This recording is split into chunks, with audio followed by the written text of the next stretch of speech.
من همین سر کردم که شما مضمون چشمه امید فهمید که مقصد و مرام چشمه امید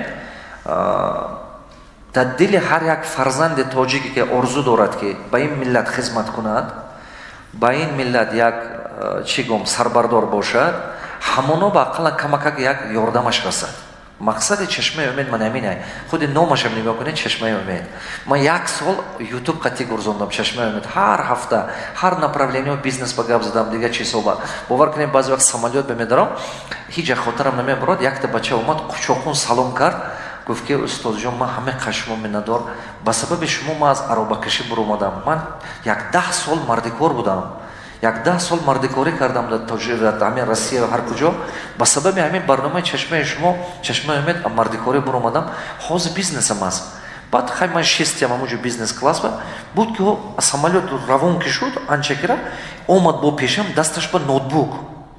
من اجیدت نکردم که این بچه مردکار پیشتر حاضر современный технология دستش با نوتبوک آورد پیشم که ببینید من این نوتبوک در دستش میگم همه отчеты منو ببینید چی خیلی.